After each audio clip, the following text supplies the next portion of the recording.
के क्रैश होने से 14 अधिकारियों में से 4 अधिकारियों का मिला शव। इसी 4 शवों में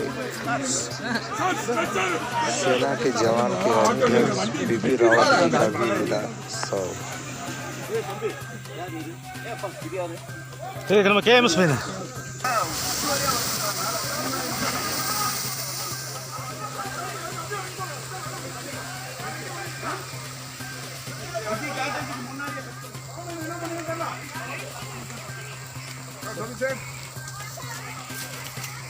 சார் இங்கே கடையில் தான் இருக்கேன். நிறைய இருக்கு சார். இதில் 1 2 3 4 இருக்குது.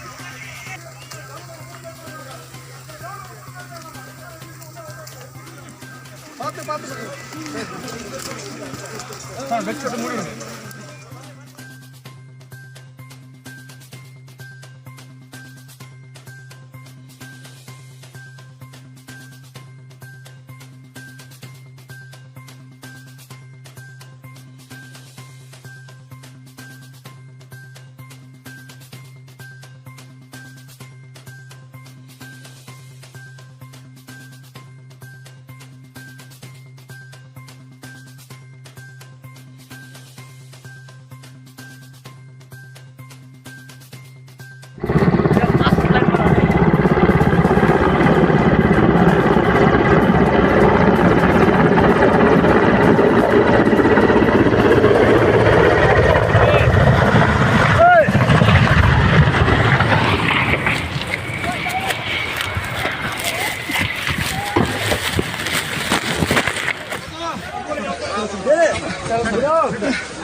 இதான் எமர்ஜென்சி. இதை தான் கொண்டு போகணும் ஃபர்ஸ்ட். இதான் எமர்ஜென்சி. जनरल बिपिन रावत और उनकी पत्नी समेत कुल 13 लोगों की जान चली गई है। इस हेलीकॉप्टर में कुल 14 लोग सवार थे। इसमें सीडीएस जनरल बिपिन रावत, उनकी पत्नी मधुलिका रावत समेत उन्हीं के स्टाफ के लोग शामिल थे।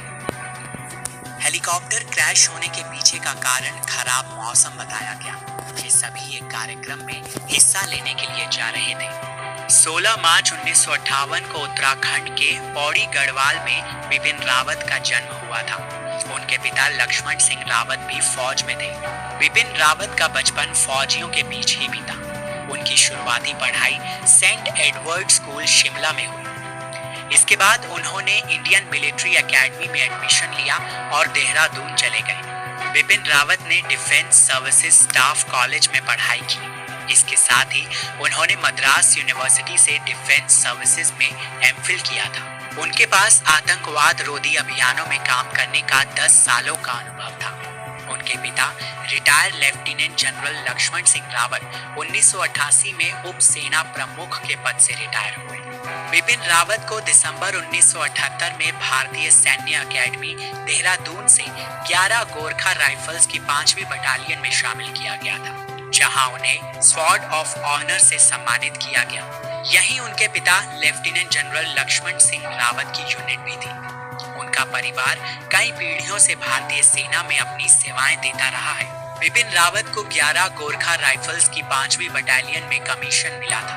इसके बाद उन्होंने 1986 में चीन से लगे लाइन ऑफ एक्चुअल कंट्रोल पर इन्फेंट्री बटालियन को संभाला।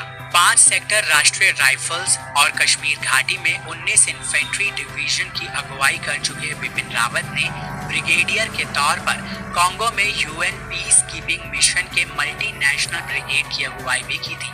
इसी दौरान अंतर्राष्ट्रीय स्तर पर सेवाएं देते हुए उन्होंने 7000 लोगों की जान बचाई थी। देश के 27वें थल सेनाध्यक्ष जनरल बिपिन रावत सितंबर 2016 में भारतीय सेना के वाइस चीफ बने थे। बिपिन रावत ने जनरल दलबीर सिंह के रिटायर होने के बाद भारतीय सेना की कमान 31 दिसंबर 2016 को संभाली थी। उसी वक्त भारत सरकार ने जनरल बिपिन रावत से वरिष्ठ 2 अफसरों लेफ्टिनेंट जनरल प्रवीण बख्शी और लेफ्टिनेंट जनरल PM हारिज को दरकिनार कर उन्हें भारतीय सेना प्रमुख बनाया था।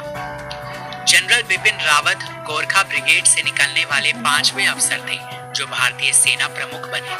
बिपिन रावत ने 31 दिसंबर 2019 को भारतीय सेना के पहले CDS के तौर पर नियुक्ति हुई। बिपिन रावत जी को सेना में रहते हुए सेना में अनेक तरह के पुरस्कार भी मिले थे।